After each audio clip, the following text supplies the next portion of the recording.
বাংলাদেশ আর বাংলাদেশের বাইরে পৃথিবীর বিভিন্ন প্রান্তে যে যেখান থেকে চ্যানেলাই দেখছেন আপনাদের সকলকে সাদর আমন্ত্রণ তৃতীয় মাত্রা দেখবার জন্য। প্রিয় দর্শক, বাংলাদেশের নাগরিকদের কাছে বা এই ভূখণ্ডের বাঙালি জনগোষ্ঠীর কাছে সবচাইতে গৌরবের সময় কোনটি, সবচাইতে উল্লেখযোগ্য সময় কোনটি? সবাই এক বাক্যে বলবেন 1971-এর মহান মুক্তিযুদ্ধ।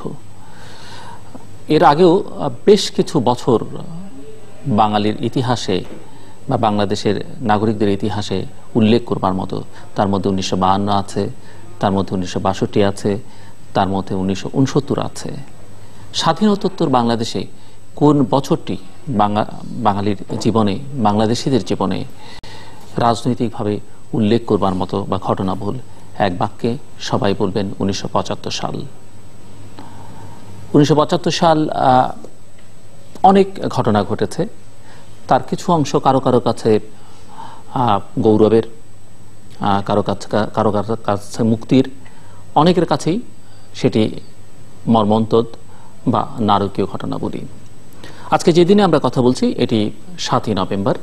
এই দিনটি কারো কাছে অহংকারের, কারো কাছে গৌরবের, কারো কাছে কলঙ্কের, কারো কাছে মুক্তির। 1975 সালের 15ই আগস্ট বঙ্গবন্ধু শেখ মুজিবুর রহমান বাংলাদেশের স্থপতি, তিনি সপরিবারে নিহত হয়েছিলেন। 2 কন্যা বেঁচে আছেন এখন আমরা জানি। তার আগে যিনি এই দেশটির স্বাধীনতার জন্য লড়াই করেছেন, স্বাধীনতা সংগ্রামে মুক্তিযুদ্ধের সময় শারীরিকভাবে অনুপস্থিত থেকেও নেতৃত্ব দিয়েছেন, মানুষকে গণতন্ত্রের স্বপ্ন দেখিয়েছিলেন, সেই মানুষ 1975-এর 25শে জানুয়ারি কেন একেবারেই বিপরীত পথে হাঁটা শুরু করলেন গবেষণার দাবি রাখে। 75-এর পর 15ই আগস্ট বা 25শে জানুয়ারির পর 15ই আগস্ট, তারপরে 3রা নভেম্বর আরেকটি ঘটনা।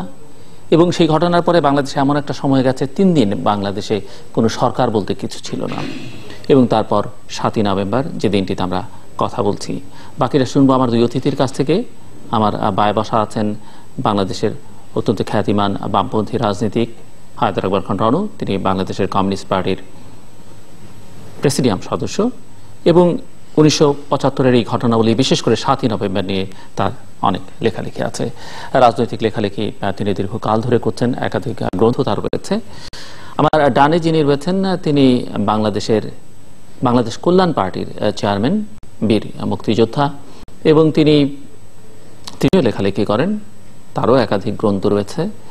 এবং যে ঘটনাবলী, যে সময়টার কথা উল্লেখ করলাম, সেই সময় এই ঘটনাবলীর সঙ্গে ওতপ্রোতভাবে বাংলাদেশের যে প্রতিষ্ঠানটির নাম জড়িয়ে আছে, বাংলাদেশ সেনাবাহিনী, সেই সেনাবাহিনীতে তিনি কর্মরত ছিলেন। অবসরপ্রাপ্ত মেজর জেনারেল সৈয়দ মোহাম্মদ ইব্রাহিম, বীর প্রতীক। স্বাগত আপনার দুজনকে স্টুডিওতে। মিস্টার হায়দার আকবর খান রনু, আপনি শুরু করবেন। কি বলুন, কি শুরু করব? আজ 7ই নভেম্বর, সো অনেকে জানেন, অনেকে জানেন না সেই ঘটনা বলি। এবং আমি উল্লেখ করলাম যে 7ই নভেম্বর, তার আগে 3রা নভেম্বর, তার আগে 15ই আগস্ট, তার আগে 25শে জানুয়ারি, তার আগের সময়টা একটা স্বাধীন বাংলাদেশের নতুন সরকার, প্রতিবাদ, বিক্ষোভ, নানান কিছু। 25শে জানুয়ারি থেকে যদি শুরু করতে হয়, 7ই নভেম্বর থেকে আপনি শুরু করতে পারেন। আজকের দিনটি আমরা স্মরণ করে না হয় পেছনে যাই। 7ই নভেম্বর নিঃসন্দেহে আমার দেশের ইতিহাসে একটা উল্লেখযোগ্য দিন, কোনো সন্দেহ নাই। এদিন সিপাহী জনতার অভ্যুত্থান ঘটেছিল। আমার দেশের ইতিহাসে সিপাহী অভ্যুত্থানের আরেকটি ঘটনা আছে, সেটা অনেক আগে, ব্রিটিশ আমলে, সেটা হচ্ছে 1857 সালে। কিন্তু তার সঙ্গে এই সিপাহী বিদ্রোহের সিপাহী অভ্যুত্থানের একটা গুণগত পার্থক্য আছে। পার্থক্যটা হচ্ছে এই যে, প্রথম কথা সেটা ছিল ব্রিটিশ রাজের বিরুদ্ধে।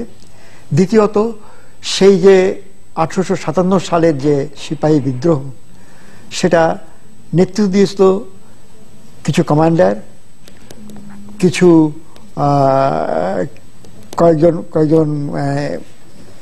কয়েকজন দেশীয় রাজা বা সেনানায়ক। তারা এইখানে সাধারণ সিপাহীদের যে অভ্যুত্থান, অবশ্য তার সঙ্গে কিছু সেনা অফিসার জড়িত ছিলেন, বিশেষ করে কর্নেল তাহের নাম তাসেই, তিনি জড়িত ছিলেন, নেতৃত্ব দিয়েছেন। কিন্তু এই যে সাধারণ সিপাহীদের যে অভ্যুত্থান, এটা একটা সেনা ছাউনিতে এক ধরনের শ্রেণী সংগ্রামও বলা যেতে পারে। এটা আমার দেশের ইতিহাসে ইতিপূর্বে আর কখনোই হয়নি। এই দিনটিকে আমি খুব গৌরবের দিন বলে স্মরণ করি। কিন্তু এই দিন সম্পর্কে 2 রকম ওপিনিয়ন আছে। একটা হচ্ছে, এটাকে বলা হয় অনেক সময় যে মুক্তিযোদ্ধাদের হত্যা দিবস, কালো দিবস ইত্যাদি। এটার সঙ্গে মোটেই একমত নয়। অন্যদিকে বিএনপিরা দাবি করেন যে এই দিনের মাধ্যমে জিয়াউর রহমান ক্ষমতায় এসছেন এবং এই দিনটি তাদের জন্য একটা কি যেন দিবস বলে আর কি, তারা একটা বিপ্লবী প্রয়াস দল বলে সিপাহী জনতার অভ্যুত্থান দিবস, একটা বিপ্লবী প্রয়াস সেদিন ছিল কর্নেল তাহেরের নেতৃত্বে, এবং তার লক্ষ্য ছিল একটা শোষণ মুক্ত সমাজ। এইটাকে হাইজ্যাক করে নিয়ে গেছেন শেষ পর্যন্ত জিয়াউর রহমান। এবং জিয়াউর রহমান অ্যাকচুয়ালি যারা এই অভ্যুত্থানে অংশগ্রহণ করেছিলেন তাদেরকে, বিশেষ করে তার মহানায়ক কর্নেল তাহেরকে যেভাবে একটা প্রহসনের বিচার দিয়ে তাকে হত্যা করেছেন, ফাঁসিতে ঝুলিয়েছেন, সেটা নিঃসন্দেহে নিন্দনীয়। তাহলে এটা দুই সাইডে দেখা যায়, দুইজনের দুই রকম ক্লেম। আমার ব্যক্তিগত মত হচ্ছে দুটো ক্লেমের কোনোটাই সঠিক নয়। সঠিক হচ্ছে যে এটা একটা বিপ্লবী জাতীয় সমাজতান্ত্রিক দল যেভাবে দিনটিকে পালন করে এবং যেভাবে ক্লেম করে, আপনি তার সঙ্গে একমত?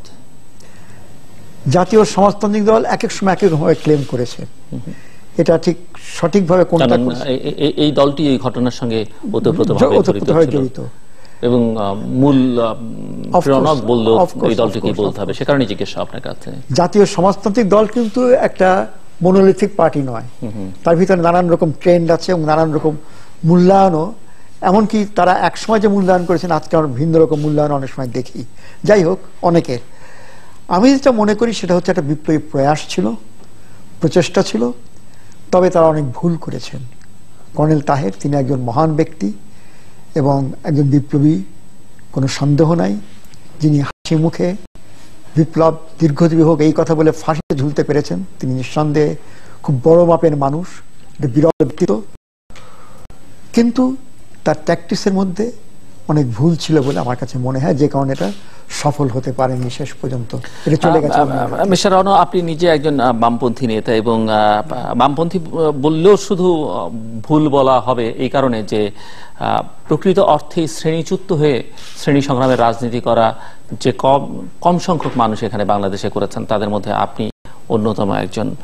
আপনার কাছে আমার জিজ্ঞাসা যে আপনি যেটি বলছেন যে এই যে শ্রেণী সংগ্রাম বা শোষণমুক্ত সমাজ প্রতিষ্ঠার যে লক্ষ্য নিয়ে এই ৭ই নভেম্বরের ঘটনাবলীর জন্ম, যারা সেই কাজটি করেছেন, আপনি কি মনে করেন কিনা যে তাদের পক্ষে আসলে শোষণমুক্ত সমাজ প্রতিষ্ঠার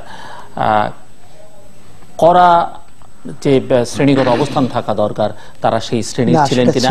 এক। দ্বিতীয়ত হচ্ছে, আপনি ট্যাকটিক্সের কথা উল্লেখ করেছেন, আমি সেখানে যাব না।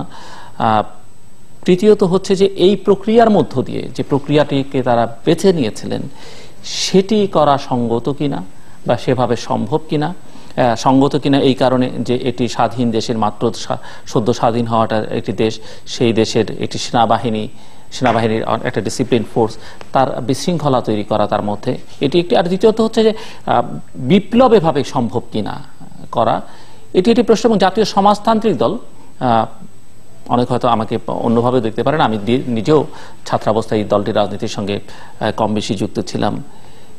এই রাজনীতি, এই জাতীয় সমাজতান্ত্রিক দলকে যেভাবে আমরা দেখলাম, সেই সময়টা তো বোঝার অত বয়স আমার ছিল না, কিন্তু আজকে যেভাবে আমরা দেখছি, আপনি নিজেও খানিকটা উল্লেখ করেছেন, ইঙ্গিত করেছেন, সেই দলের পক্ষে, সেই গোষ্ঠীর পক্ষে আসলে কোনো বিপ্লব করা সম্ভব কি না।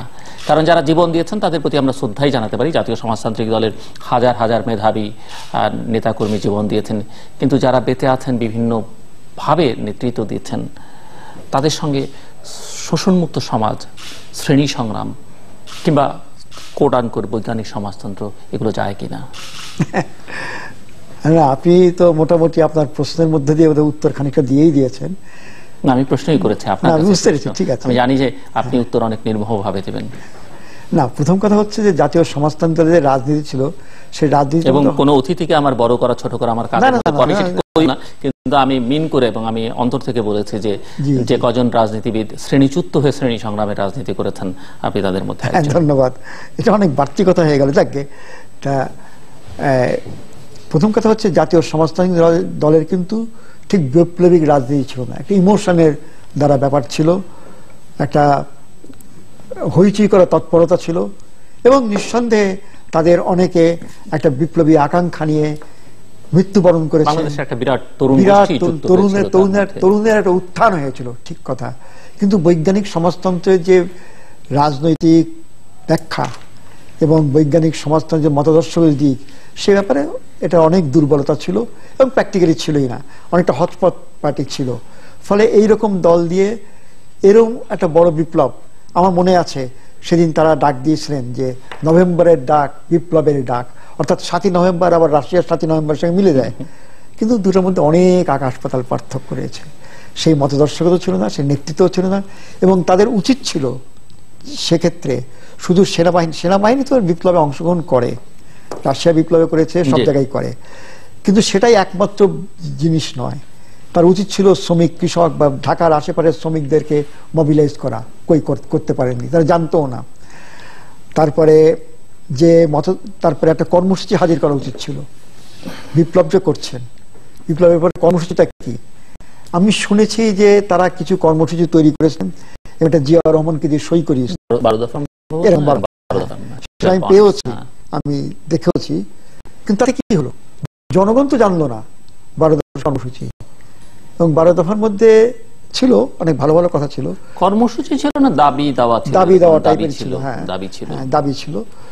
কিন্তু এই যে এটা বিপ্লব করতে যাচ্ছে, সেটাই অভ্যুত্থান হচ্ছে, বিরাট ঘটনা, কোনো সন্দেহ নাই। খুব কম দেশের ইতিহাসে এরকম ধরনের ঘটনা আছে, আমাদের দেশের ইতিহাসে একটাই এরকম ঘটনা আছে। কিন্তু তারপরে কি হবে, আর্থসামাজিক কর্মসূচিটা কি, সরকারটা কি, এ সম্পর্কে কিন্তু জানলাম, অজ্ঞতা হয়ে গেল। ফলে যে জিনিসটা দেখা গেল সেটা হচ্ছে 7ই নভেম্বরের দিন আমরা দেখলাম যে শত শত শীতরা বেরিয়ে এসছে রাস্তায়, তারা আকাশের দিকে এম করে গুলি ছুটছে, মানে একটা উৎসবের মতো করছে। কিন্তু একটা জিনিস লক্ষণীয়, সেটা হচ্ছে যে একটা কিন্তু হত্যা হয়নি, মানে যে কটা ওই যে আর্মি অফিসার টফিসার ওদের বাদ দিয়ে বাইরে কোনো হত্যা হয়নি, কোনো খুন হয়নি, কোনো অরাজকতা হয়নি। এটা কিন্তু লক্ষণীয় বিষয়। তবে একই সঙ্গে আমরা লক্ষ্য করলাম যে খন্দকার মুশতাকের ছবি নিয়েও রাস্তায় নেমে গেল। লোকে তো কনফিউজড হয়েছে, বুঝতে পারিনি যে কার কি ব্যাপার। আবার ধরেন সকালবেলা, ভোরবেলা রেডিওতে বলছে মেহনতি জনতার সন্তান সিপাহীরা বিদ্রোহ করেছে। এটা একটা বিরাট ব্যাপার। ফলে এটাকে নানা মাত্রায় এটাকে দেখতে হবে। সব মিলিয়ে আমি যেটা এক কথা আবার বলতে চাই, সেটা হচ্ছে এর মধ্যে একটা বিপ্লবী প্রয়াস ছিল, কিন্তু যে নেতৃত্বের হাতে এটা করা হয়েছে তাদের পক্ষে সেই বিপ্লবকে বাস্তবায়িত করা এটা সম্ভবও ছিল না, এবং সেই ধরনের কোনো কৌশলও আমরা লক্ষ্য করিনি। শুনবো আপনার কথা। এবার একটু জেনারেলের কথা শুনি। 1975 সালের যে ঘটনাবলী, দর্শক সেই ঘটনাবলীতে 25শে জানুয়ারির কথা আমি উল্লেখ করেছি, এবং 25শে জানুয়ারি মূলত ভালো হোক মন্দ হোক তার দায় সম্পূর্ণভাবে রাজনীতির।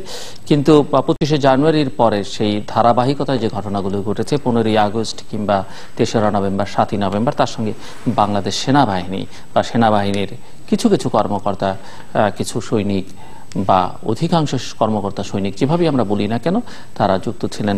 Mister general.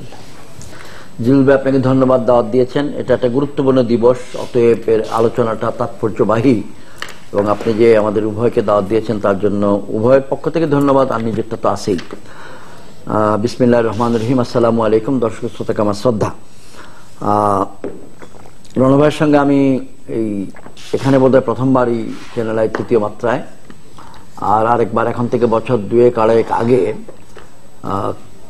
মিরপুরের কালশিতে, যেখানে এখান থেকে 3-4-5 মাস আগে বড় বড় একটা অগ্নিকাণ্ডের মাধ্যমে হত্যা হয়ে গেল, সেখানে একটা রাজনৈতিক আলোচনা সভার মঞ্চে আমরা একত্রে ছিলাম। তো উনার দৃষ্টিভঙ্গি এবং মূল্যায়ন, আমার দৃষ্টিভঙ্গি এবং মূল্যায়নের মধ্যে কিছুটা তফাৎ হওয়াটাই স্বাভাবিক। 1975 সালের, মানে আপনার মূল্যায়ন এবং দৃষ্টিভঙ্গি আমি একটু পরিষ্কার করে নিই আমার নিজের কাছে, দর্শকদের জন্য, যেটি কি আপনি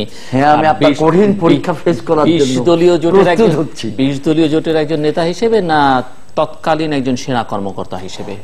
এখানে আমি 20 দলীয় জোটের নেতা সংশ্লিষ্ট একজন হিসেবে কিভাবে করবেন আপনি? রণ ভাই একটা খুব গুরুত্বপূর্ণ কথা বলেছেন আপনার প্রশ্নের উত্তরে। জাসদ মূল্যায়ন এক এক সময় এক এক রকম করেছে এবং এখন অন্যরকম ভাবে করছে। এখন থেকে 4 দিন বা 5 দিন আগে একাধিক পত্রিকায় একটা কলাম বেরিয়েছে, সম্মানিত জনাব শরীফ নুরুল আম্বিয়া উনি লিখেছেন জাসদের পক্ষে বলবো, ওনার নামই কলামটা, কিন্তু জাসদের দৃষ্টিভঙ্গিটা এই মুহূর্তে কি সেটা উপস্থাপন করা হয়েছে। এটা আমি পড়েছি। এটা কোনো পেপারে একটু ছোট করে দিয়েছে, কোনো পেপারে একটু বড় করে দিয়েছে।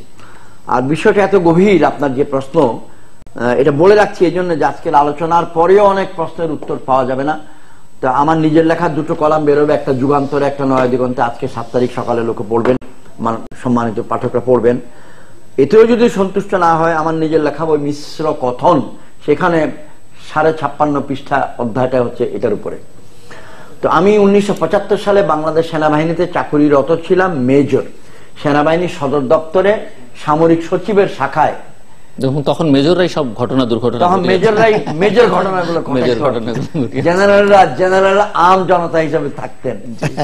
তো সেনাবাহিনীতে খুব দুষ্ট একটা বাক্য আছে, major take major decision, general take general decision. তো আমি তখন এমএস ব্রাঞ্চে বা মিলিটারি সেক্রেটারি ব্রাঞ্চ বা সামরিক সচিবের শাখায় চাকরি করছিলাম। 7 তারিখের মাত্র 48 ঘন্টা আগে ঘটনাক্রমে আমার বিবাহ হয়। তো আমি 6 তারিখ বিকাল থেকে আবার ঢাকা সেনানিবাসে চলে আসি। আপনার বিবাহ?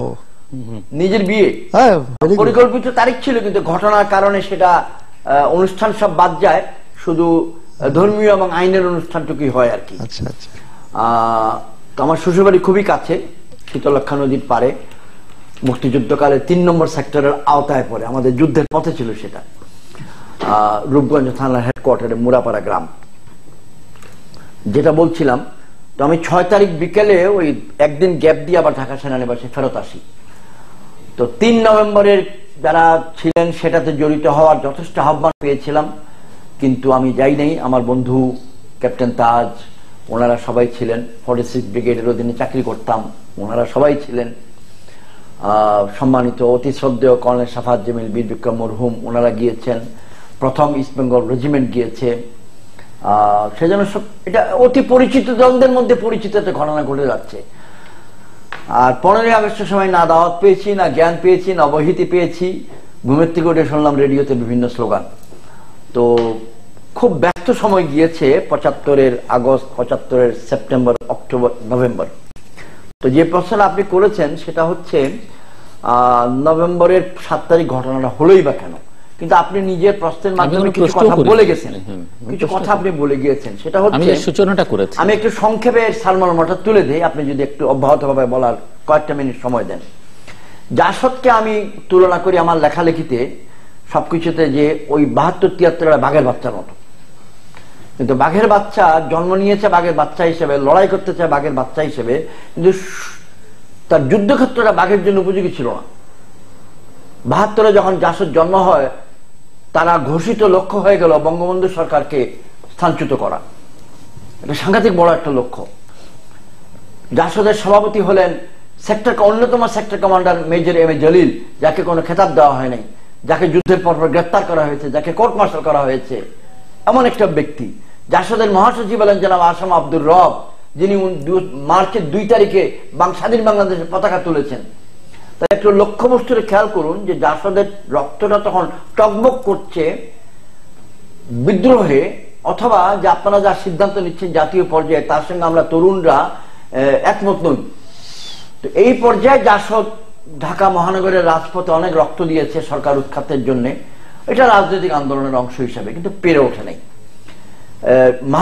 মাহবুব বলে একজন ভদ্রলোক আছেন, তিনি সেনাবাহিনী থেকে সে 75-এর পরে চলে গিয়েছেন এদিক ওদিক। জার্মানিতে থাকা অবস্থায় তিনি একটা বই লিখেছেন। তো সেই বইটা আমি আদ্যপান্ত পড়ার একটা সুযোগ পেয়েছি এবং আমার লেখালেখিতে কাজে লাগিয়েছি। মিশ্র কথনে তার অনেক উদ্ধৃতি আছে। কিছু সংখ্যক সৈনিক যারা পাকিস্তান থেকে এসেছিল, পাকিস্তান 2 বছর সেখানে অনেক খাওয়ার সুযোগ পেয়েছে, অনেক আলোচনার সুযোগ পেয়েছে, তারা বামপন্থী ধারায় চলে গেছিল। কিছু সংখ্যক মুক্তিযোদ্ধা তারাও বামপন্থী ধারায় চলে গেছিল বা অরিজিনাল বামপন্থী ছিল। তো তারা সবাই যখন বাংলাদেশ বাহিনীতে একত্রিত হলো এবং তারা দেখলো 72-এর শেষে 73-এ পুরা সরকার যা চলছে এটার সঙ্গে আমরা একমত না। আমরা বলতে ওই বামপন্থী সৈনিক, তো বামপন্থী সৈনিকের একটা সংগঠন করেছিল, তার নাম হচ্ছে গোপন সৈনিক, কোন অফিসার জড়িত ছিল না। সাহেব, নায়েব সাহেব, হাবিলদার সাহেব, নায়ক সাহেব, লাস্ট নায়ক সাহেব, গোপন সৈনিক সংস্থা না বিপ্লবী সৈনিক সংস্থা? গোপন সৈনিক সংস্থা। আচ্ছা, তাদের উদ্দেশ্য বিপ্লব, কিন্তু নাম হচ্ছে গোপন সংস্থা। একদিকে রাজনৈতিক অঙ্গনে একটি রাজনৈতিক দল, নবজাত রাজনৈতিক দল সংগ্রাম করছে, আর একটি গোপনে কিছু সংখ্যক সৈনিক একত্রিত হয়েছে যে আমরা সরকারের পরিবর্তন চাই, সম্ভব মধ্যে সম্পর্ক স্থাপিত হলো। ইতিমধ্যে বীর মুক্তিযোদ্ধা, অকুতোভয় সাহসী মুক্তিযোদ্ধা কর্নেল এম এ তাহের বীর উত্তম, তিনি অবসরে চলে গেলেন, যে কোনো হোক, তিনি যোগ দিলেন। তো সেই জাসদের রাজনৈতিক দৃষ্টিতে কর্মকাণ্ডে একটু সামরিক কর্মকাণ্ড বা সামরিক চিন্তা ও অভিজ্ঞতাও যুক্ত হলো। কিন্তু ক্যান্টনমেন্টে যারা গোপন কাজ করছে তাদের এবং জাসদ নামক রাজনৈতিক দল যারা প্রকাশ্যে কাজ করছে তাদের লক্ষ্য একটাই, বঙ্গবন্ধু সরকারকে শাসিত করা, নতুন সরকার আনা, শ্রেণীবিহীন সমাজ ব্যবস্থার পথে আগানো। এবং আপনি মেহরবানি করে এটি আমার এই বাক্যটা খেয়াল করবেন, অফিসারবিহীন সামরিক বাহিনী স্থাপন করা। তাহলে অফিসারবিহীন সামরিক বাহিনী যদি আপনি চান, যেগুলো বিদ্যমান অফিসার আছে বিভিন্ন ব্যাংকে, তারা যাবে করি। তাৎক্ষণিক সহজলভ্য সমাধান হলো অফিসার খতম করা। 6 নম্বর সেখানে এই কথাটাই, সিপাহী সিপাহী ভাই ভাই, অফিসারের রক্ত চাই, অফিসারের কল্যাণে। 6 নম্বর দিনের শেষে রাত 12টা যখন বাজলো, খ্রিস্টীয় ক্যালেন্ডারে তারিখ এসে গেল 7।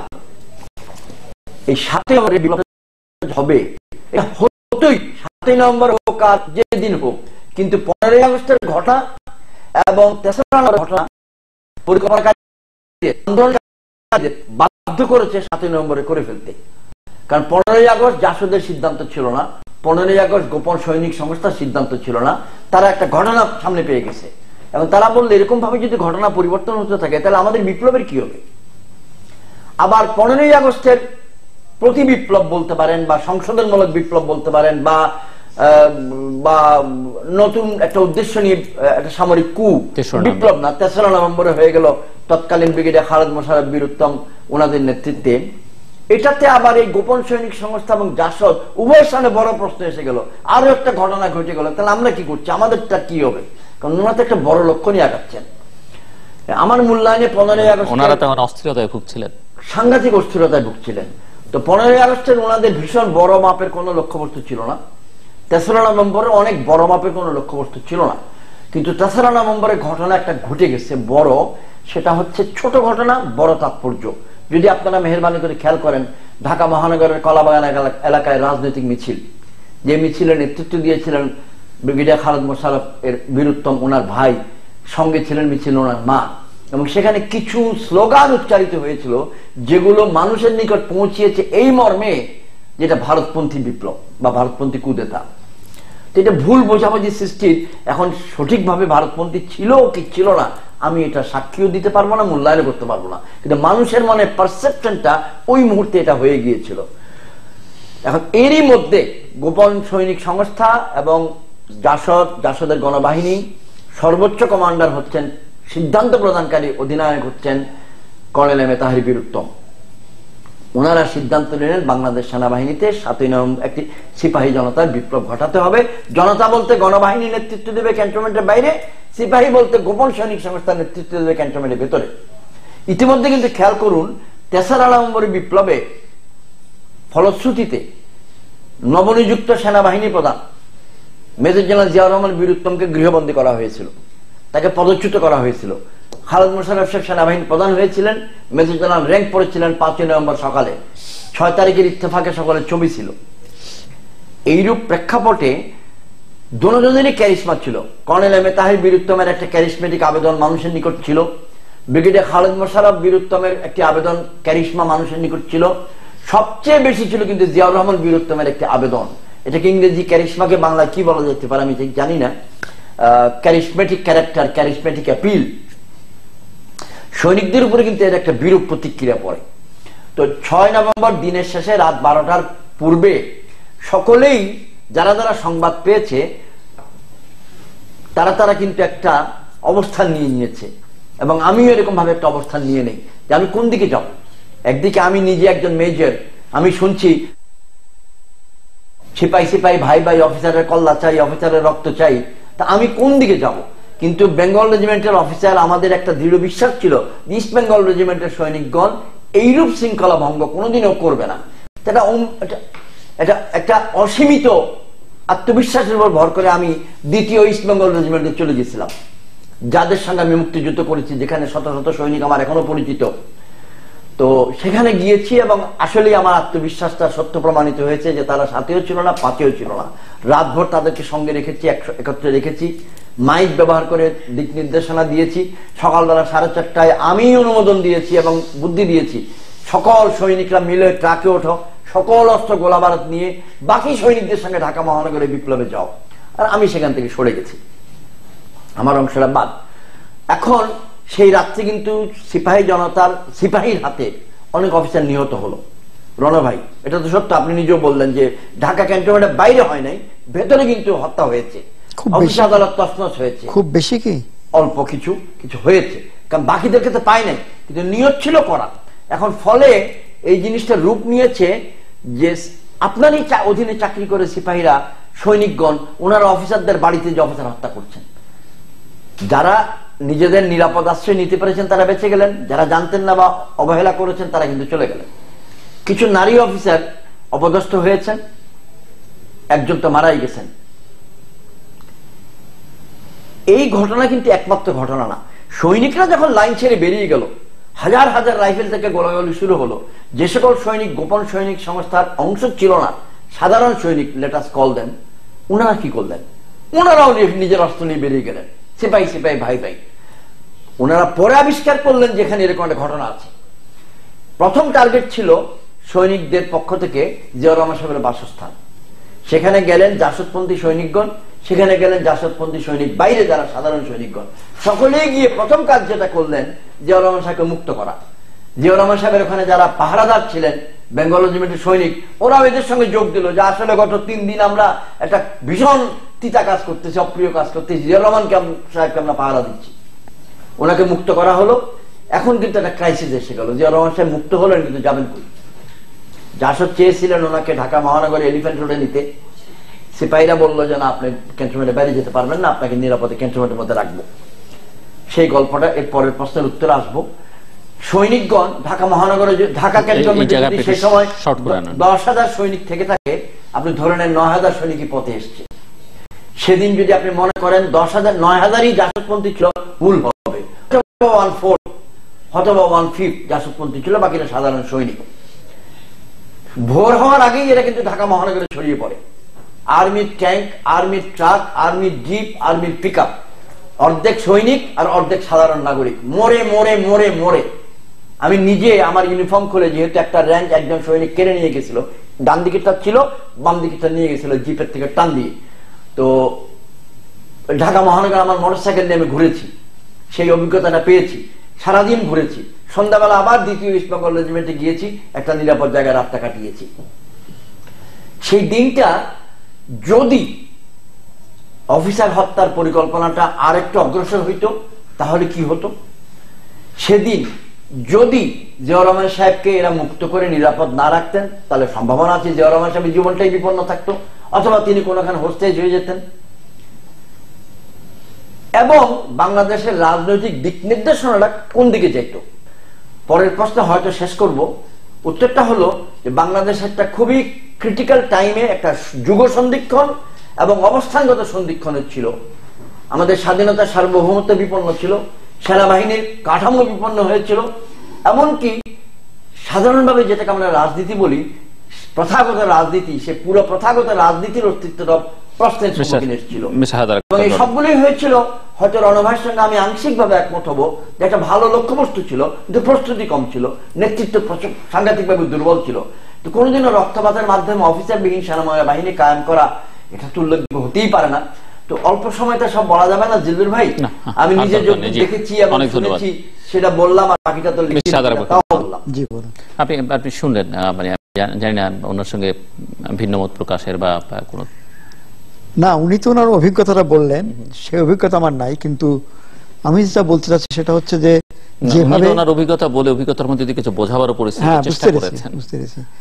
তা প্রথম কথা হচ্ছে যে এই যে একটা ব্যাপক সংখ্যক অফিসার মারা গেছে, কথাটা বোধহয় সত্য। ব্যাপক মারা যায় নাই, অল্প কিছু কিছু মারা গিয়েছে, কিছু। কারণ বাকিরা নিরাপদ আশ্রয় তাড়াতাড়ি খুঁজে নিতে পেরেছে। দেখেন, একটা বড় ঘটনায় এরকম কিছু হতেই পারে, 1 নম্বর। 2 নম্বর হচ্ছে যে যেটা আমি আগে উল্লেখ করলাম, সেটা হচ্ছে দেখেন হাজার হাজার সাধারণ শত শত সিপাহীরা রাস্তায় বেরিয়ে এসছে, হাতে হাতে বন্দুক আছে, কিন্তু একটা কোনো দুর্ঘটনা ঘটেনি। এটা কিন্তু দেখেন, আপনার সঙ্গে আমি একমত। সেটা হচ্ছে যে সবাই কিন্তু ওই বিপ্লবী সংস্থার লোক না, এটা হতেও পারে না, কখনোই হয় না। ধরেন রাশিয়ার বিপ্লব হয়েছে, বলশেভিক পার্টির লোক কটা ছিল, কিন্তু একটা সাধারণ স্লোগানের উপরে, সাধারণ সেন্টিমেন্টের উপরে, সাধারণ একটা পরিপ্রেক্ষিতে সবাই এসে যোগ দেয়। আমাদের স্বাধীনতা যুদ্ধ, মুক্তিযুদ্ধকে সবাই করেছে? করেনি। আবার সবাই করেছে, দুটোই সত্য। সবাই করেছে মানে মুক্তিযুদ্ধে যদি এই একটা 12 বছরের ছেলে, সে যদি পথ না দেখে দিত, অথবা একজন বুড়ি মা তিনি যদি আশ্রয় না দিতেন, তাহলে তো সবাই মুক্তিযোদ্ধা। 7 কোটি মানুষই মুক্তিযোদ্ধা। আবার বন্দুকধারী মুক্তিযোদ্ধা তার সংখ্যা কম, সীমিত।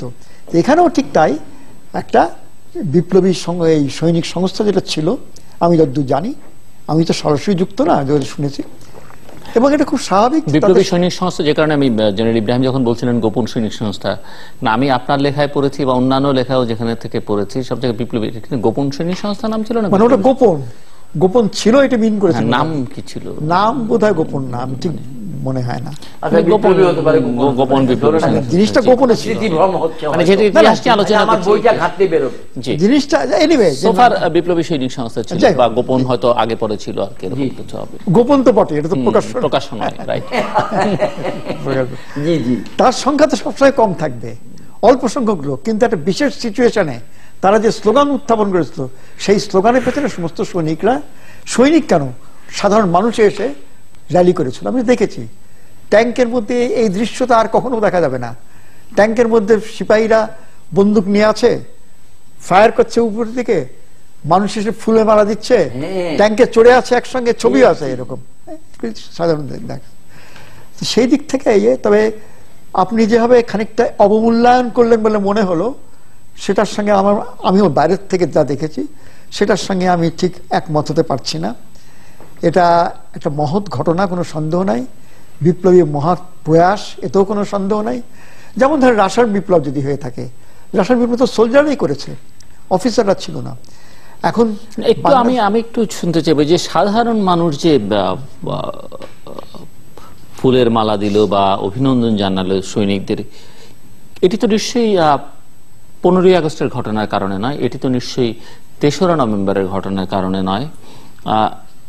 কেন সাধারণ মানুষ, মানে সাধারণ এখানে একটা পারসেপশন ওয়ার্ক করেছে, কিসের কারণে সাধারণ মানুষ এত উৎফুল্ল হলো, সৈনিকদেরকে বলতে ভুলে গেলাম করে নিল? এই যে জনগণ যে রাস্তায় এসে সৈনিকদের সঙ্গে মেলামেশা করছে, এর মধ্যে কিন্তু খবরটাও রটে গিয়েছিল যে ব্রিগেডিয়ার খালেদ মোশাররফ এবং ওনার সঙ্গে 2 জন, কর্নেল খন্দকার নাজমুল হুদা এবং জনাব কর্নেল ATM হায়দার, ওনারা নিহত হয়েছেন শেরবাংলা নগরে 10 ইস্ট বেঙ্গল রেজিমেন্টের এলাকার ভেতরে। এবং ওনাদের মানে আমি বলছি জীবিত থাকুক কিংবা নিহত হোক, তাতে সাধারণ জনগণের উৎফুল্ল হবার কোনো ঘটনা ছিল কি? বললেন পারসেপশনটা ওই মুহূর্তে খুব গুরুত্বপূর্ণ ছিল। সেটি কি? জনগণ মনে করেছে আমরা একটা ভীষণ ষড়যন্ত্রের মধ্যে পড়েছিলাম, ওখান থেকে মুক্ত হয়ে গেলাম। এটা পাবলিক ফিলিংস। হ্যাঁ, এখানে দুটো জিনিস ছিল। ওরা জিয়াউর রহমান নামে স্লোগান দিয়েছে, বাংলাদেশের নামে স্লোগান দিয়েছে, শহীদ বিপ্লবের নামে স্লোগান দিয়েছে। জিয়াউর রহমানকে বা খালেদ মোশাররফকে জনগণ যে খুব বেশি চিনত, তারা তো পাবলিক ফিগার ছিলেন না, যদিও যুদ্ধের সময় তারা সেক্টর কমান্ডার ছিলেন ইত্যাদিতে, কিন্তু পাবলিক ফিগার তো ছিলেন না, এবং আর্মিতে থাকা অবস্থা হওয়ার সম্ভাবনা। তা কিন্তু একটা পারসেপশনটা ছিল এই যে এখানে বোধহয় ভারতপন্থীরা ভারত আমাদের দেশটাকে নিয়ে নিল, সেই জায়গা থেকে মুক্ত করলাম, এই একটা পারসেপশন ছিল।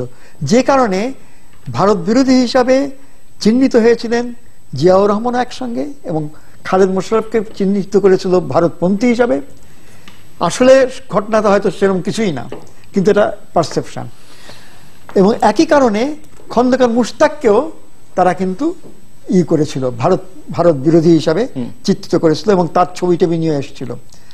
তা মুশতাক রিপ্রেজেন্টেড এ হাইলি একটা reactionary ideas, so also Ziaur Rahman, আমার যেটা মনে হয়। আচ্ছা, এবং সেইখানে মানে কৌশলের খেলায় জিয়াউর রহমান জিতে গেছেন, কর্নেল তাহের হেরে গেছেন বলেই তাকে জিয়াউর রহমান ফাঁসি দিয়েছিলেন। এইভাবে আমি জিনিসটাকে আমি যেভাবে দেখি আর কি। 1981 সালে চট্টগ্রামের জিওসি মেজর জেনারেল মঞ্জুর বীরুত্তমের নেতৃত্বে বা ওনার পৃষ্ঠপোষকতায় যে সেনা বিদ্রোহ হয়েছিল এবং যে বিদ্রোহের ফলশ্রুতিতে তৎকালীন রাষ্ট্রপতি জিয়াউর রহমান বীরুত্তম নিহত হয়েছিলেন, তো ওই বিদ্রোহীদের যখন কোর্ট মার্শাল হয় আমি তাদের পক্ষের উকিল ছিলাম, সেনাবাহিনী কর্তৃক নিয়োজিত। কিন্তু তাহের বীরুত্তমের আসামিদের পক্ষে defending officer of the accused. আচ্ছা আচ্ছা। কিন্তু কর্নেল তাহের বীরুত্তমের যখন বিচার ইত্যাদি হয় তখন আমাদের বয়স ছোট, অভিজ্ঞতা ছোট বা অন্য জ্যেষ্ঠরা জড়িত ছিলেন।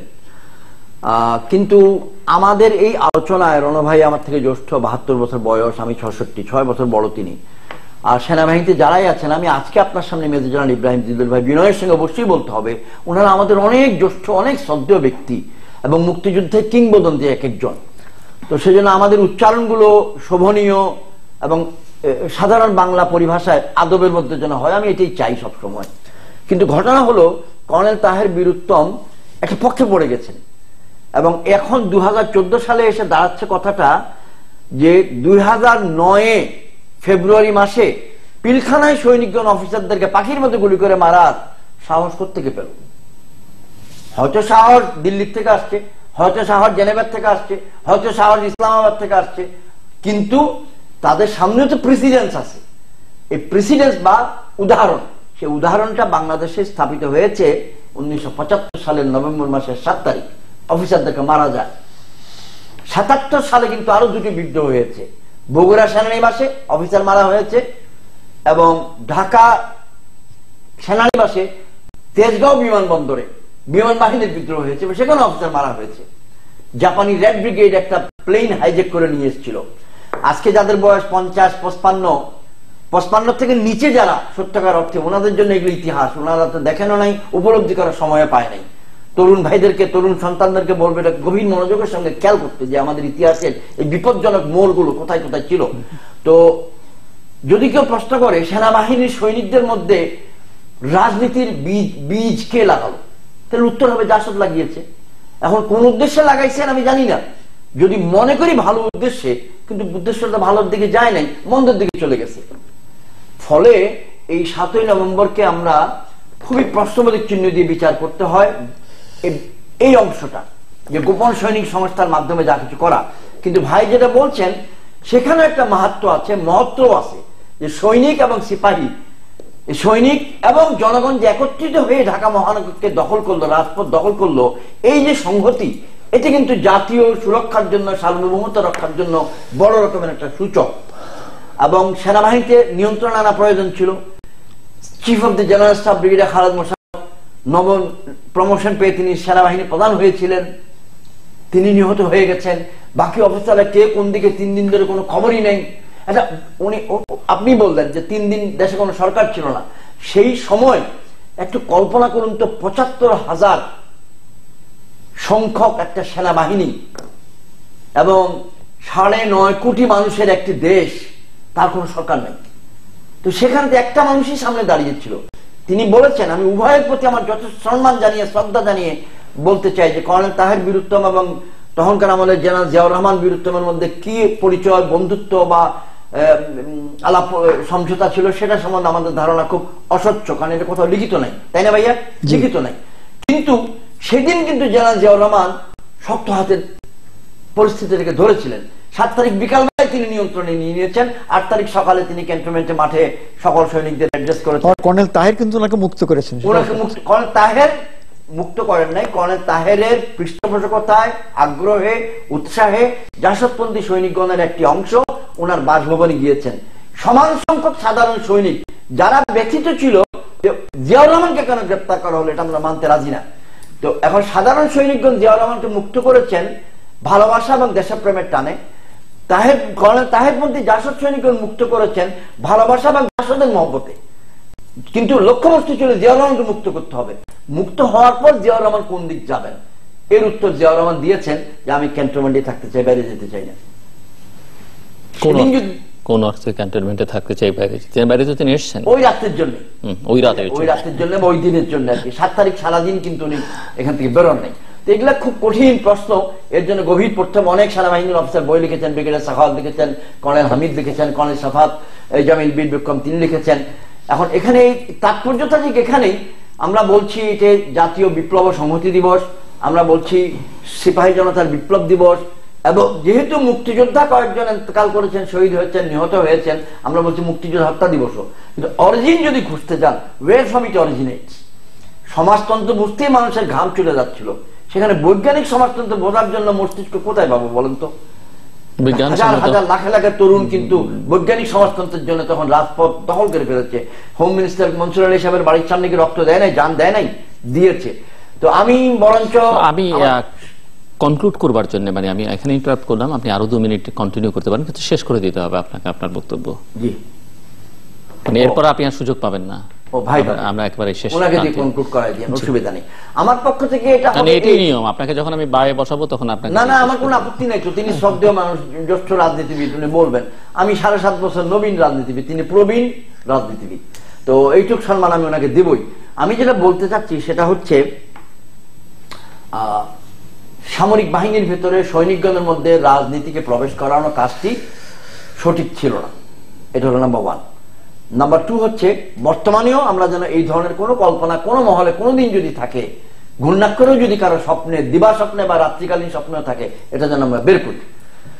3 নম্বর হচ্ছে ওই সময় যত কিছু হচ্ছিল, প্রিয় হোক অপ্রিয় হোক, বাস্তবতা হলো মুক্তিযোদ্ধা গণই এর নেতৃত্বে ছিলেন এবং ক্ষতিগ্রস্ত হয়েছেন মুক্তিযোদ্ধাগণই, যার ফলে আজকে 2014 সালে আইসা আমরা এক ঝুড়ি অগণিত সংখ্যক মুক্তিযোদ্ধার মধ্য থেকে এখন হাতের কেনি আঙ্গুলের মধ্যে, ছোট আঙ্গুলে গণা যায় এরকম সংখ্যার মধ্যে চলে আসছি আমরা।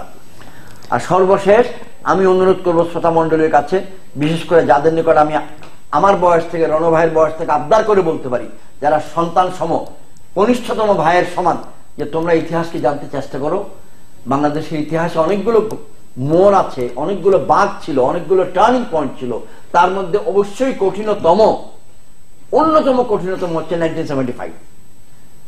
1982-তে গণতন্ত্র নিহত হয়েছে, 75-এর জানুয়ারিতে হয়েছিল সাংবিধানিক পদ্ধতিতে, 82-র মার্চে হয়েছে বন্দুকের পদ্ধতিতে,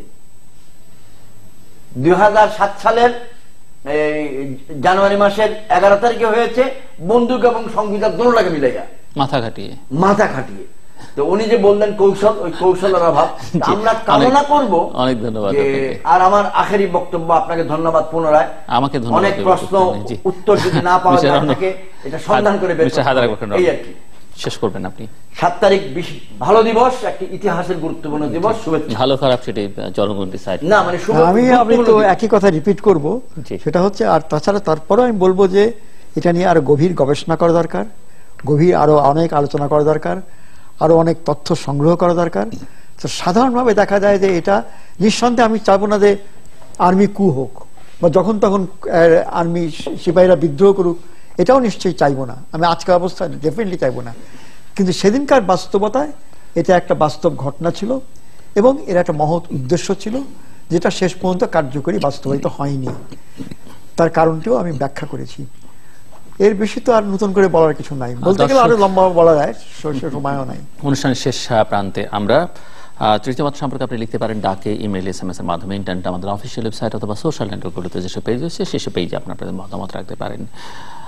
আপনাদের মতামত আমাদের অনুষ্ঠান তৃতীয় মাত্রায় আপনি দেখতে পাবেন প্রতি বৃহস্পতিবার এবং শুক্রবার বাংলাদেশ আমার রাত 2টোয়, বুধবার দুপুর 11:30 এবং শুক্রবার দুপুর 1:05 দেখবার আমন্ত্রণ হল। মেজর সৈয়দ মোহাম্মদ ইব্রাহিম বীর প্রতীক এবং মিস্টার হায়দার আকবর খান, অসংখ্য ধন্যবাদ আপনাদের দুজনকেই। দর্শক মণ্ডলী, আমরা কথা বলছিলাম আজ 7ই নভেম্বর, একটি ঐতিহাসিক দিন, ঘটনাবহুল দিন, 1975 সালের এই দিন সেই ঘটনাগুলো ঘটেছিল এবং 1975 সালের আরো কিছু দিন নিয়ে, আরো কিছু ঘটনা নিয়ে।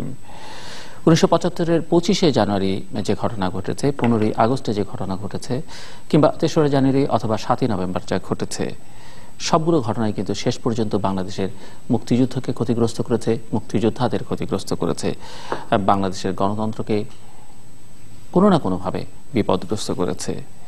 এবং এই সবগুলো ঘটনার সঙ্গে নায়ক হিসেবে হোক কিংবা খলনায়ক হিসেবে হোক যারা জড়িত ছিলেন, প্রকাশ্যে যারা জড়িত ছিলেন, তারা সবাই কিন্তু মুক্তিযোদ্ধা কম বেশি। এবং গবেষণার দাবি রাখে, এই বিষয়গুলো নিয়ে অনেক গবেষণার দাবি রাখে, এটিও গবেষণার দাবি রাখে যে এই ঘটনাবলীর সঙ্গে মুক্তিযোদ্ধারা কেন জড়িত হলেন, যারা মাত্র 3.5 বছর আগে বা 4 বছর আগে নিজের জীবনকে বাজি রেখে মুক্তিযুদ্ধ করেছেন, তারা কিভাবে এই ধরনের ঘটনাবলীর সঙ্গে নিজেদেরকে যুক্ত করলেন, নেতৃত্ব দিলেন, গবেষণার দাবি রাখে। গবেষণা হবে নিশ্চয়ই ভবিষ্যতে। জেনারেল ইব্রাহিম লিখছেন, মিস্টার রণ লিখছেন, হয়তো যারা এই ঘটনাবলীর সঙ্গে কোনোভাবেই সংশ্লিষ্ট নন, যারা দেখেনও, তারাও হয়তো আরো স্বচ্ছ গবেষণা ভবিষ্যতে উপহার দিতে পারবেন ওনাদের গবেষণার পথ ধরে। দর্শক, আমাদের সঙ্গে থাকবার জন্য অসংখ্য ধন্যবাদ। আপনাদের সবার জন্য শুভকামনা।